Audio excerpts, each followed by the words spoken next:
Bien, bienvenidos a un nuevo segmento del Mundo al Revés, este segmento que intenta arrojar luz y claridad sobre eventos internacionales que nos afectan. Y para este encuentro preparamos un tema que nos parece muy importante abordar, que tiene que ver muchas veces con la difusión mediática de preconceptos y prejuicios en torno a países, ¿no? ¿Qué pasa cuando la agenda mediática, ¿no?, muchas veces al servicio de ciertos intereses descarga prejuicios, ¿no?, y mala información con respecto a países y su rol en el mundo? Y un poco de esto tiene que ver con el rol en el mundo de la República Bolivariana de Venezuela y también con la República Islámica de Irán, sobre los cuales se construyen muchos preconceptos, como decía. Sobre este particular, y para ir directo a la fuente, ¿no?, de la información, como hacemos en este segmento, queremos conversar en este segmento con Roy Alberto Daza. Él es miembro de la Asamblea Nacional de Venezuela y también vicepresidente de la Comisión de Relaciones Exteriores de la República Bolivariana de Venezuela. Para nosotros es un honor comunicarte y comunicarnos contigo desde este espacio. ¿Nos escuchás bien, Roy? Sí, los escucho y les doy las gracias por la invitación a este programa y bueno, estoy listo para responder a sus preguntas. Bien, Roy, comentábamos en la introducción un poco muchas veces cómo la agenda mediática y los medios hegemónicos en general abordan lo que son las relaciones exteriores, en este caso entre la República Bolivariana de Venezuela y la República Islámica de Irán. ¿Qué podríamos comentar para informar y también formar, ¿no?, a nuestros televidentes acerca de cuál es la historia de estas relaciones entre Venezuela e Irán? Bueno, en primer lugar hay que decir que las relaciones entre Irán y Venezuela datan de muchas décadas y tienen una particular importancia desde hace 60 años, cuando los dos países empezamos a formar parte de la Organización de Países Exportadores de Petróleo. Esto, por supuesto, en distintos momentos políticos, tanto en Irán como en Venezuela, no se ha interrumpido jamás. Es decir, nunca las relaciones entre las dos naciones ha tenido algún tipo de inconveniente, sino todo lo contrario. A partir de la llegada al gobierno del presidente Hugo Chávez, las relaciones llegaron a su más alto nivel. Y en este instante hay una situación nueva, que es el hecho de las sanciones a las que está sometida la República Islámica de Irán y las sanciones a las que está sometida Venezuela. Esto hace que hayamos encontrado fórmulas muy importantes para resolver los asuntos que tienen que ver con el bloqueo económico, con el bloqueo financiero, con el bloqueo comercial, y particularmente con un hecho que para los países petroleros es muy grave, que es la imposibilidad de colocar nuestro petróleo, que es nuestro principal producto de exportación, en el mercado mundial. Esta situación nos ha llevado a una coordinación y a una hermandad entre Venezuela e Irán, que además se alcanza otros aspectos de la vida económica, no solo petroleros, sino prácticamente en todos los aspectos de la vida económica y cultural de nuestros países hay acuerdos, y los acuerdos hoy, digamos, casi que son de una complejidad, porque abarcan a todos los sectores de la economía venezolana. Bien, Roy, comentabas un poco la historia, comentabas también lo que tiene que ver con las sanciones que han sufrido y sufren los pueblos tanto de Venezuela como de Irán, las sanciones básicamente impulsadas por los Estados Unidos. Veíamos un poco en imágenes y vos comentabas esta última ronda que realizó el presidente Nicolás Maduro en algunos países, incluido Irán. Sabemos que se entablaron acuerdos con 20 años de duración algunos. ¿Cómo sería el estado actual o lo más reciente en cuanto a las relaciones exteriores entre Irán y Venezuela?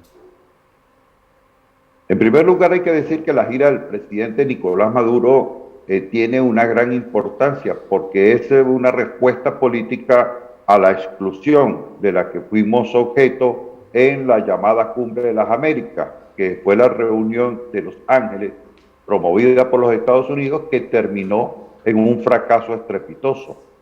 La reunión de Los Ángeles debía contar con todos los países de América y, por supuesto, al no estar Cuba, al no estar Nicaragua y al no estar Venezuela, no es Cumbre de las Américas. Es una reunión, pero no es una Cumbre de las Américas.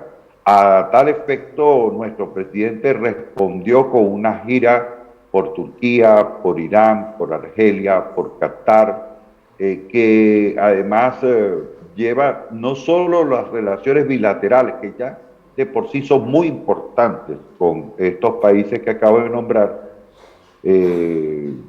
sino que además se abre un nuevo panorama político en el mercado petrolero.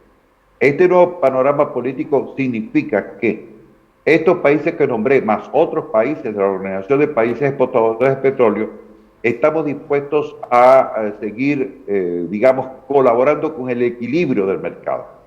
Nuestra posición es de equilibrar el mercado, no de atacar a nadie. Nosotros no estamos en guerra con nadie, nosotros no estamos en confrontación ni en conflicto con nadie. Nosotros sí, además, buscamos que haya una salida política y diplomática al conflicto que en este momento se desarrolla en Ucrania, y además estamos dispuestos a cooperar ante la situación gravísima que hoy se vive en Europa por falta de gas y por falta de petróleo. Creo que esto es un elemento sustancial de esta gira del presidente, pero sobre todo de los acuerdos a 20 años que suscribieron las autoridades iraníes con las autoridades venezolanas. Bien, Roy, y un poco para sintetizar, dejar también alguna mirada, alguna reflexión, en estos momentos, en junio del 2022, se desarrolla una cumbre de la OTAN en Madrid, España, y vemos un aumento, ¿no?, por lo menos de los discursos agresivos, de mantener la militarización en Europa. ¿Se puede pensar que la posibilidad de un mundo multipolar con respeto por la soberanía de los pueblos es posible ante estos discursos agresivos? Hace muy pocas horas estaba yo en Madrid, precisamente en una manifestación, en una cumbre que se hizo por la paz en la ciudad de Madrid, en el centro de Madrid, donde además expusimos lo siguiente.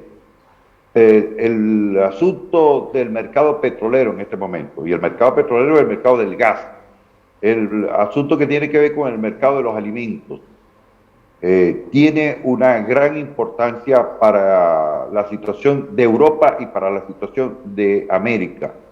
Hoy vivimos una situación inflacionaria en los Estados Unidos que solo se puede comprender con base a lo que está pasando en Europa, y una situación inflacionaria en Europa que no tiene precedentes, por lo menos en las últimas décadas no tiene precedentes, a excepción de España, que sí tiene una posición desde el punto de vista económico muy precaria. Ahora, el asunto tiene que ver con lo siguiente: la aplicación de sanciones a Irán, la aplicación de sanciones a China, la aplicación de sanciones a Venezuela, que son países muy importantes, unos como consumidor y otros como productores y exportadores de petróleo, es muy sencilla. Se está produciendo una fractura del sistema financiero internacional. Esa fractura internacional puede llevar a una catástrofe desde el punto de vista económico, puede llevar a una situación de ingobernabilidad en las finanzas globales que hoy existen. Pero además podemos estar frente a un proceso de recesión económica de manera muy inmediata. Frente a eso, Venezuela actúa de manera responsable. Están abiertas hoy, y ayer y antier y ayer lo anunció el propio presidente Maduro, está una delegación del gobierno de los Estados Unidos debatiendo y discutiendo con las autoridades venezolanas, con el gobierno bolivariano de Venezuela, sobre las alternativas frente a esta situación que hay en el mundo, en Estados Unidos y particularmente en Europa. Es una posición de responsabilidad. Eso sí, nosotros siempre decimos que el conflicto en Ucrania se debe resolver por vía diplomática y por vía política, y que deben respetarse los acuerdos de Minsk. Sobre eso tenemos una posición muy clara. Y finalmente le digo lo siguiente. Esta es una posición que además se viene haciendo común en América Latina, porque también la reintegración de América Latina juega hoy un papel muy importante en las posiciones y los conflictos que hoy se desarrollan en el mundo.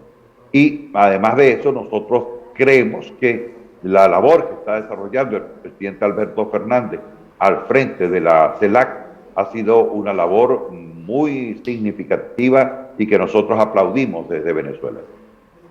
Bien, nos quedamos con esta idea, Roy, de la responsabilidad y el rol de la integración, ¿no? Hablabas un poco de el rol de Argentina en la CELAC, ¿no? Y bueno, quisiéramos dejar un último mensaje en tus palabras de saludo a nuestra audiencia, decirte que este espacio está a disposición de toda nuestra América y en particular de Venezuela, así que dejarte un último saludo y reflexión y agradecerte desde Argentina. Bueno, yo les quiero decir que a nosotros no nos gusta estar dándole consejos a los demás, pero sí le decimos al movimiento popular argentino, a las fuerzas sociales, los movimientos sociales, que es muy importante la unidad de las fuerzas progresistas, la unidad de las fuerzas populares. Y además que estamos trabajando por la integración de América Latina, que sin unidad de América Latina no habrá solución para ninguno de nuestros países en particular. Venezuela ofrece a Argentina y ofrece al pueblo argentino toda la solidaridad que se merece el pueblo de Argentina. Bien. Bueno, les doy las gracias y hasta una próxima oportunidad. Bien, muchas gracias. Estuvimos en contacto desde Venezuela con Roy Daza de la Asamblea Nacional de la República Bolivariana de Venezuela, así que de esta manera concluimos este segmento y devolvemos la señal a Florencia. Muchas gracias.